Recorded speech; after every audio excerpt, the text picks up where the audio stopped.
रावण जब सीता जी का हरण करके लंका ले गया तब माता सीता अशोक वाटिका में वट वृक्ष के नीचे बैठकर केवल प्रभु श्री राम के स्मरण और चिंतन करती रहती थी। रावण बार बार आके सीता जी को धमकाता था लेकिन वह कुछ नहीं बोलती थी। यहाँ तक कि रावण श्री राम के वेश में आके माता सीता को भ्रमित करने की कोशिश की लेकिन फिर भी सफल नहीं हुआ। रावण थक हार कर जब अपने शयन कक्ष में पहुंचा तो मंदोदरी जो यह सब पहले से जानती थी बोली, आपने तो राम का वेश भी धरा था, फिर क्या हुआ? रावण बोला, जब मैं राम का रूप लेके सीता के समक्ष गया तो सीता मुझे नजर ही नहीं आ रही थी। रावण अपने समस्त ताकत लगा चुका था लेकिन जगत जननी माँ को आज तक कोई नहीं समझ सका, फिर रावण भी कैसे समझ पाता। नमस्कार दोस्तों, मैं सुनील आप सभी का हार्दिक स्वागत करता हूँ। यदि आप राम जी के भक्त हैं तो चैनल को जरूर सब्सक्राइब कीजिएगा। प्रभु राम की आप सब पे बहुत कृपा हुई। लेकिन लंकापति रावण भी कहाँ हार मानने वाला था। उसने फिर से माता सीता के करीब आने का प्रयास किया। वह सीता माँ से आकर बोला, मैं तुमसे सीधे सीधे संवाद करता हूँ लेकिन तुम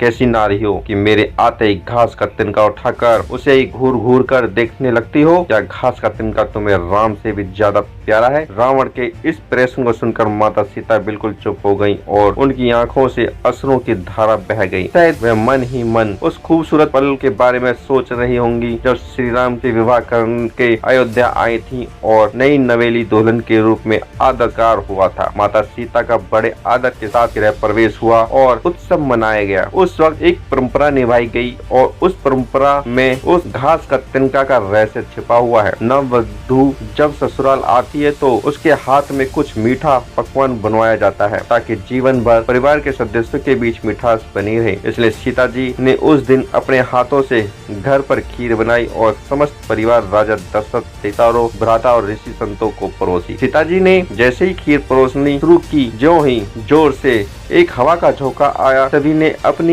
अपनी पत्तल संभाली। सीता जी कुछ समझ पाती कि राजा दशरथ जी की खीर पर एक छोटा घास का तिनका आकर गिर गया। सीता जी ने उस तिनके को देख लिया लेकिन अब खीर में हाथ कैसे डाले यह प्रश्न था। तब सीता जी ने दूर से ही उस तिनके को घूर कर जो देखा तो वो तिनका जल के राख हो गया और एक छोटा सा बिंदु बन गया। सीता जी ने मन ही मन सोचा कि अच्छा हुआ किसी ने देखा नहीं, लेकिन राजा दशरथ यह सब देख रहे थे। फिर भी दशरथ जी चुप रहे और अपने कक्ष में चले गए। वहाँ सीता जी को बुलवाया। फिर राजा दशरथ बोले, मैंने आज भोजन के समय आपके चमत्कार को देख लिया था। आप साक्षात जगत जननी का दूसरा रूप हैं, लेकिन एक बात आप मेरी जरूर याद रखना, आपने जिस नजर से आज इस तिनके को देखा था उस नजर से आप अपने शत्रु को भी मत देखना। इसलिए सीता जी ने रावण को कभी घूर कर नहीं देखा। राजा दशरथ जी की बात याद कर लेती थी। रावण को देखने से पहले सीता जी चाहती तो रावण को अपनी एक नजर से खत्म कर सकती थी, लेकिन राजा दशरथ जी को दिए वचन की वजह से